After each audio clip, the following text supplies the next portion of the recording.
신약성경 마태복음 6장 19절로 24절 제가 읽겠습니다.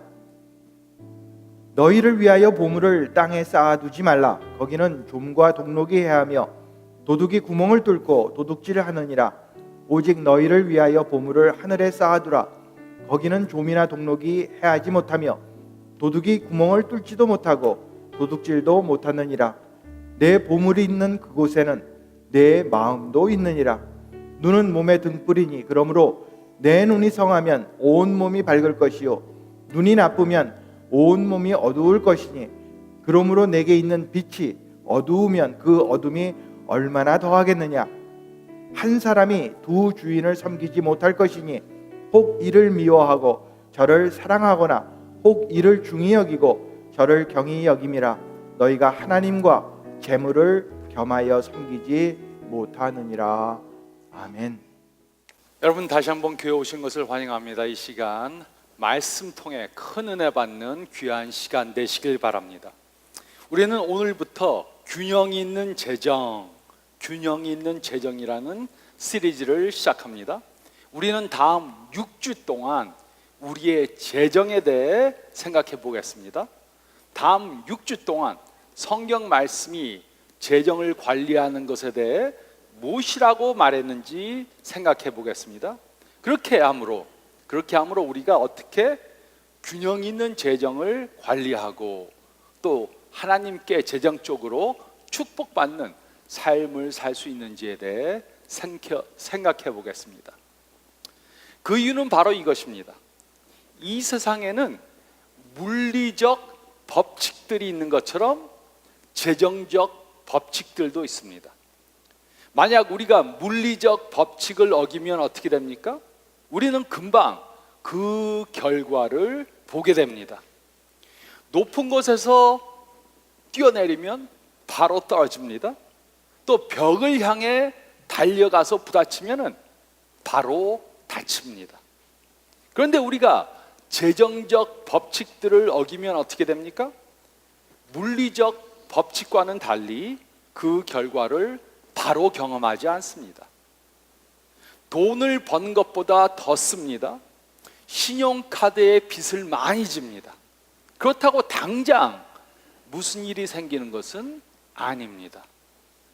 그렇기 때문에 많은 사람들은 오랜 시간 동안 재정적 법칙을 어기면서 사는 것입니다. 재정적 법칙은 봄에 씨를 뿌리고 가을에 추수하는 것과 같습니다. 성경적 방법으로 재정을 관리하면 나중에 그 열매를 거두게 됩니다. 또 재정을 잘못 관리해도 지금 당장 어떤 쓴 열매를 거두는 것은 아닙니다. 재정을 관리하는 것은 후에 그 결과를 보게 됩니다. 하지만 분명한 것은 우리는 씨를 뿌리는 대로 열매를 거둔다는 사실입니다. 이 세상에는 물리적 법칙들이 있습니다. 우리가 이 물리적 법칙들을 잘 이해하면은 재정적 법칙들도 잘 이해할 수 있습니다. 우리는 그중 한 가지 법칙에 대해서 오늘 생각해 보고 남은 시간 동안에 다음 여러 주 동안 또 다른 법칙들에 대해 생각해 보겠습니다. 우리가 오늘 생각해 볼 법칙은 바로 기준점입니다. 기준점. 우리가 어떤 균형을 유지하기 위해서는 기준점이 필요합니다. 제가 이 막대기의 균형을 유지하려면 어떻게 됩니까? 이 막대기의 끝에 있는 이 막대기 끝을 바라봐야 합니다.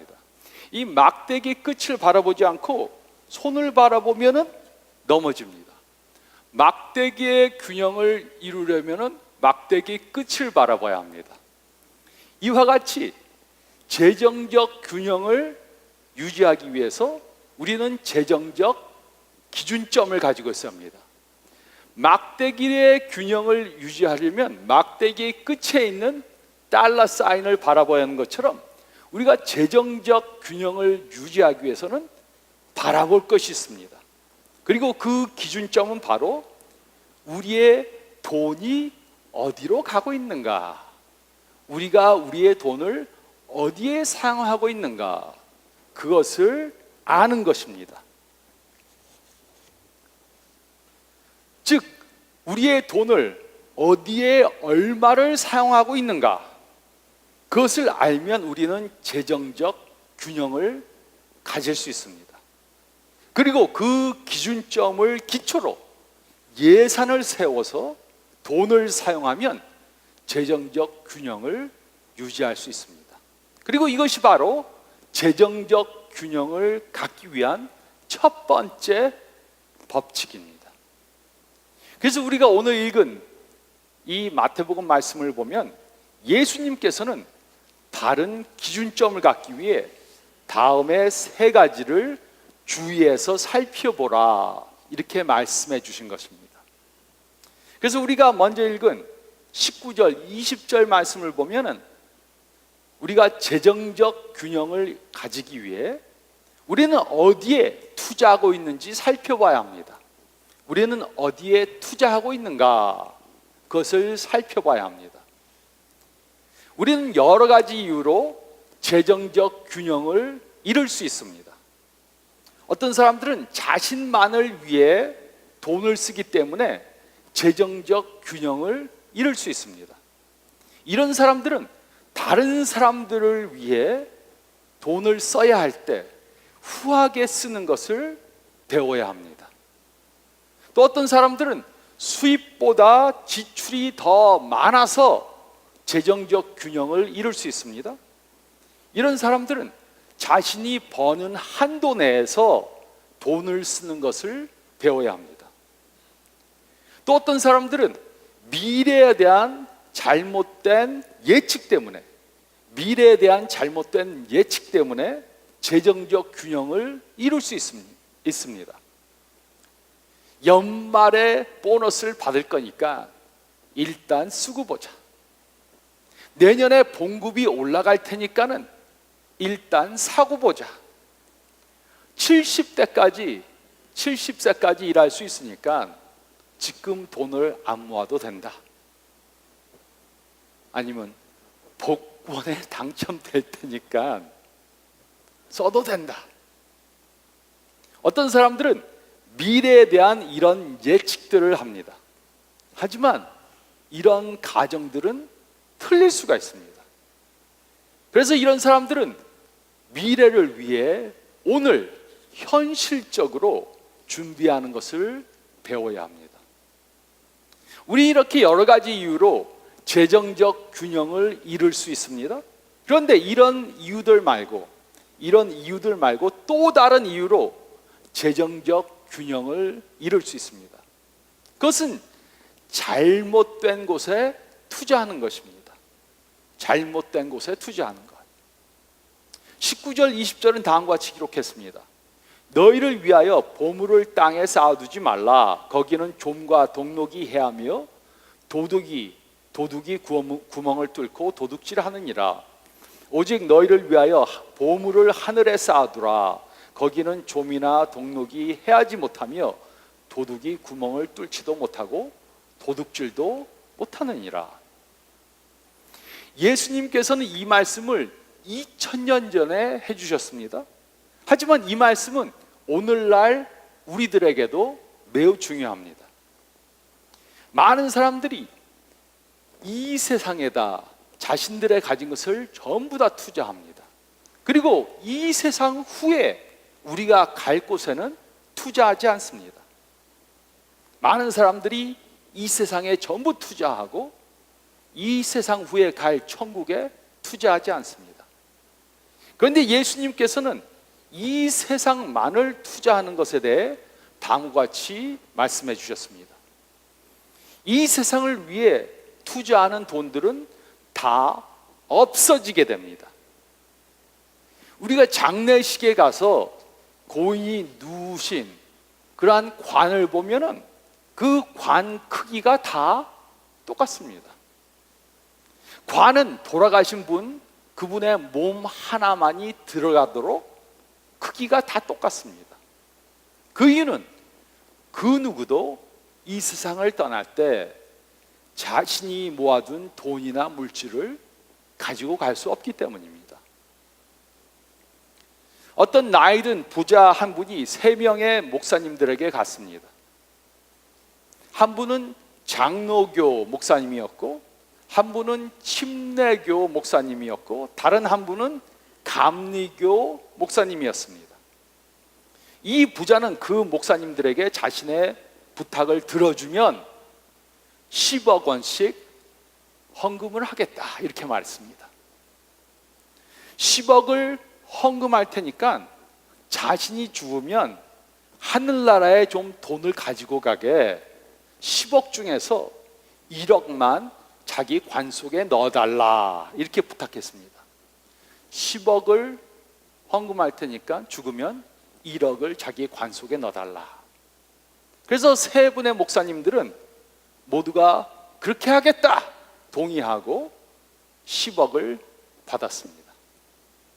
그리고 그분이 돌아가시자 3분의 목사님들이 약속한 대로 전부 장례식에 오셨습니다. 감리교 목사님이 가장 먼저 1억을 현금으로 관 속에다 넣으셨습니다. 그리고 침례교 목사도 1억을 현금으로 관 속에다 넣었습니다. 그리고 마지막으로 장로교 목사가 고인의 관 앞에 섰습니다. 그리고 3억짜리 수표를 한 장 넣고 두 목사님이 집어넣은 2억을 현찰을 꺼내 갖고 갔습니다. 저와 비슷한 분 같아요. 우리가 죽으면 현금이건 수표건 하늘로 가지고 갈 수 없습니다. 그래서 예수님께서는 우리의 재정을 이 세상을 위해 투자하지 말고 하나님 나라를 위해 투자하라고 말씀해 주신 것입니다. 이 세상에 투자한 돈들은 다 놓고 가지만 하나님 나라를 위해 투자한 돈은 전부 다 하나님 나라에 쌓이게 됩니다. 이것은 마치 우리가 갈 곳에 미리 송금해 놓는 것과 같은 것입니다. 어떤 사람이 자신의 재산을 곧 망할 회사 주식을 사는 것에 다 쓴다면 어리석은 사람이다, 이렇게 말할 것입니다. 이 사람은 참 어리석다. 왜 망할 회사 주식을 사는가? 이와 같이 우리가 언젠가는 없어질 이 세상을 위해 재산을 전부 다 투자하는 것은 어리석은 것입니다. 물론 이 말씀이 우리가 이 세상에서 집을 사거나 자동차를 사면 안 된다 하는 것이 아닙니다. 이 말씀은 또 우리가 은퇴연금을 들어서는 안 된다, 그것을 말하는 것도 아닙니다. 이 세상에 사는 동안 우리는 우리의 재정을 이 세상에서 살기 위해 사용해야 합니다. 하지만 우리가 이 세상에 사는 동안에 재정을 이 세상을 위해 투자해서는 안 되는 겁니다. 우리는 우리의 재정을 이 세상에 사는 동안 사용은 해야지만 투자는 우리가 갈 하늘나라에 해야 하는 것입니다. 그래서 우리는 우리의 재정을 어디에 투자하고 있는지 살펴봐야 합니다. 그리고 둘째로 우리가 읽을 말씀 가운데 21절로 23절 말씀을 보면, 둘째로 우리는 무엇에 사용하고 있는지 살펴봐야 합니다. 우리는 우리의 재정을 무엇에 사용하고 있는지 살펴봐야 합니다. 21절에 예수님께서는 다음과 같이 말씀해 주셨습니다. 내 보물이 있는 그곳에는 내 마음도 있느니라. 우리가 재정을 사용하는 곳에 우리의 마음이 따라갑니다. 그러므로 우리의 마음이 어디에 있는가 어떻게 알 수 있습니까? 우리가 얼마나 성경을 많이 하는가? 우리가 얼마나 기도를 많이 하는가? 일주일에 몇 번이나 교회에 가는가? 교회에서 받은 직함이 무엇인가? 이런 것들이 아닙니다. 이 말씀은 우리의 마음이 어디에 있는가 알려면 우리가 무엇에 돈을 사용하고 있는가, 그것을 보면 된다고 말씀해 주신 것입니다. 우리의 은행 통장, 우리의 신용카드는 거짓말을 하지 않습니다. 그래서 우리가 무엇에 우리의 돈을 사용하고 있는가, 그것을 보면 우리의 마음이 어디에 있는가 알 수 있습니다. 22절로 23절은 다음과 같이 기록했습니다. 눈은 몸의 등불이니 그러므로 내 눈이 성하면 온 몸이 밝을 것이요 눈이 나쁘면 온 몸이 어두울 것이니 그러므로 내게 있는 빛이 어두우면 그 어둠이 얼마나 더하겠느냐. 예수님께서는 우리에게 모든 것을 바로 판단할 수 있는 밝은 눈이 있어야 한다, 이렇게 말씀해 주셨습니다. 그런데 이 말씀의 의미가 무엇입니까? 우리는 우리가 영적 사람인가 아닌가, 그것을 바로 판단해야 합니다. 일주일에 교회에 몇 번 가는가, 성경을 여러 번 읽었는가, 새벽 예배에 빠지지 않고 출석하는가, 이러한 것들은 우리가 어떤 영적 상태에 있는가를 판단하는 좋은 방법이 아닙니다. 그 대신 우리가 재정을 어디에 사용하고 있는가, 그것을 보면 우리는 금방 우리가 영적인 사람인가 아닌가 판단할 수 있는 것입니다. 돈을 먹는 것에 전부 사용하는 사람은 먹는 것에 마음이 있는 사람입니다. 또 돈을 자동차에 다 사용하는 사람은 자동차에 마음이 있는 것입니다. 돈을 오락생활하는 것에 많이 사용하는 사람은 노는 것에 마음이 있는 사람입니다. 하지만 돈을 하나님 나라를 위해 사용하는 사람은 하나님 나라에 마음이 있는 것입니다. 어떤 사람들은 자신이 무엇을 위해 돈을 사용하는지 잘 모를 수 있습니다. 하지만 하나님은 아십니다. 그리고 하나님께서는 우리의 마음이 어디에 가 있는가 너무나도 잘 알고 계십니다. 우리는 이것을 깨달아야 합니다. 돈이 많으면 많을수록 우리는 더 쉽게 재정적으로 균형을 이룰 수 있습니다. 부해지면 부해질수록, 돈이 많으면 많을수록, 꽁돈이 많이 생겼으면 생길수록 예수님의 비유에 나오는 탕자처럼 더 흥청망청 계획 없이 돈을 사용할 수 있습니다. 신용카드를 사용하는 것에, 저축하는 것에, 은퇴를 준비하는 것에, 또 하나님께 드리는 것에 재정이 넉넉하면 넉넉할수록 우리는 더 균형을 이룰 수 있습니다. 그래서 많은 경우 부하지 못한 사람이 더 후하고 부한 사람들이 더 후하지 못한 것을 보는 것입니다.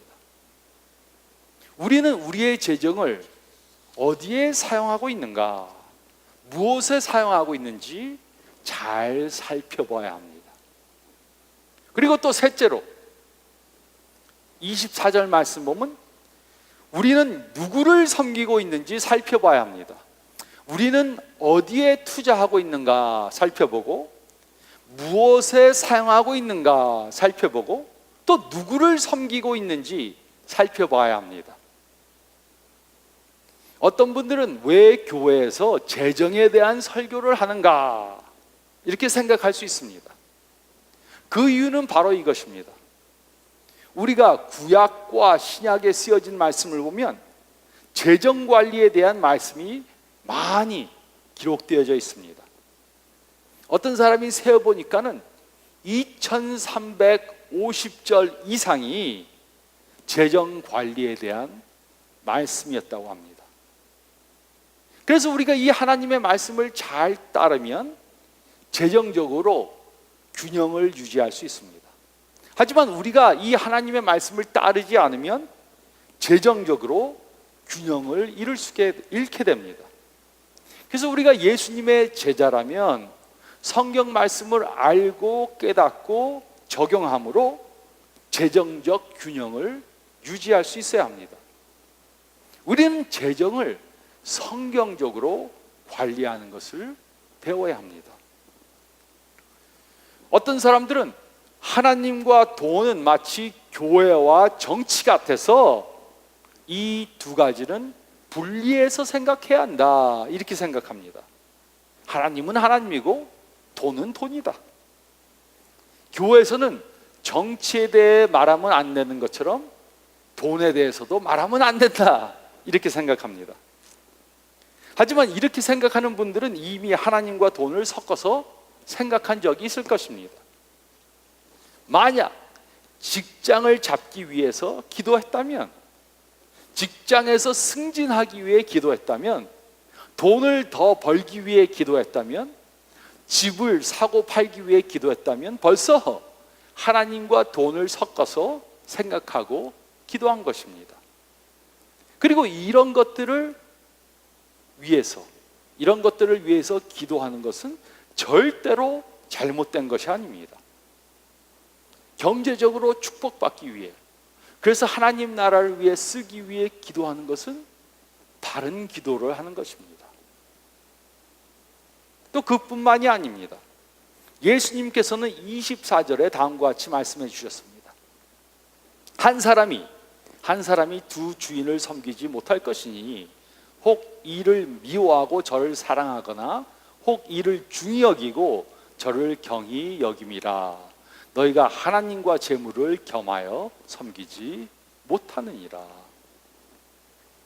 어떤 사람들은 예수님께서 잘못 말씀하셨다고 생각합니다.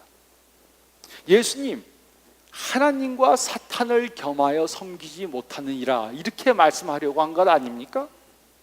하나님과 재물이 아니라 하나님과 사탄을 함께 섬기지 못한다, 이렇게 말하려고 하신 것 아닙니까? 아닙니다.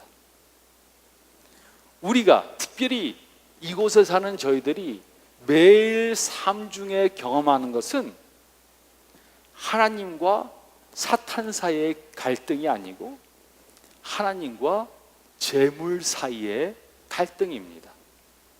그리고 우리는 하나님 아니면 재물 중에 하나를 섬기게 됩니다. 우리는 한 분의 주님만을 섬길 수 있습니다. 하나님을 섬기던가 아니면 돈을 섬기게 됩니다. 하나님과 돈을 둘 다 섬기지는 못합니다. 그리고 이 갈등은 우리가 이 세상에 사는 동안에 계속해서 끊임없이 경험하게 될 것입니다. 그래서 예수님께서는 우리로 작정하기 원하십니다. 우리는 하나님을 우리의 주인으로 삼고 우리가 가지고 있는 돈은 하나님을 사랑하고 이웃을 사랑하는 데 사용해야 합니다. 우리는 누가 우리의 주인이 될 것인가 결정해야 합니다. 그리고 우리는 이 결정을 매일 해야 합니다. 돈을 섬기기 위해 하나님한테 우리를 도와주세요. 돈이 더 필요합니다. 하나님, 우리에게 돈을 주세요. 이렇게 구하는 삶을 살 것인가? 아니면 하나님만을 섬기고 우리의 돈을 하나님과 이웃을 사랑하는 데 사용할 것인가? 우리가 이것을 결정해야 합니다. 이 결정을 하기 위해, 이 결정을 바로 하기 위해 알아야 할 것이 있습니다. 우리는 우리 재정 관리에 대해 예수님의 말씀을 믿을 수 있습니다. 그 이유는 예수님은 우리의 돈을 원하시지 않습니다. 예수님은 어떤 잘못된 종교 인도자처럼 우리의 돈을 빼앗으려고 하는 것이 아닙니다. 그 대신 예수님께서는 우리의 돈이 우리의 마음을 빼앗지 못하도록 하려고 하시는 것입니다. 우리 주위에도 우리는 이런 사람들을 봅니다. 그들이 돈을 소유하고 있는 것이 아니고 돈이 그들을 소유하고 있습니다. 돈에 사로잡혀서 돈의 노예가 됐습니다. 예수님께서는 우리로 이런 삶을 사는 것을 원하시지 않습니다. 우리가 돈을 섬기면 우리는 잘못된 것을 섬기는 것입니다. 우리는 돈을 사랑해서 온 우주를 창조하신 하나님께 돈을 더 달라고 구하는 것입니다. 돈이 가는 곳에 우리의 마음도 따라갑니다. 하나님은 우리의 돈을 갖기 원하시는 것이 아니고 우리의 마음을 갖기 원하십니다. 우리의 돈이 어디로부터 왔습니까? 우리의 가진 것은 모두가 하나님께서 우리에게 주신 것입니다. 하나님은 우리의 돈과 경쟁하기 원하시지 않습니다. 그래서 우리는 우리의 물질을 하나님께 드려야 합니다. 그럴 때 우리는 우리의 마음을 하나님께 드리게 되는 것입니다. 그러면 하나님께서는 우리들에게 모든 필요한 것을 전부 다 공급해 주십니다.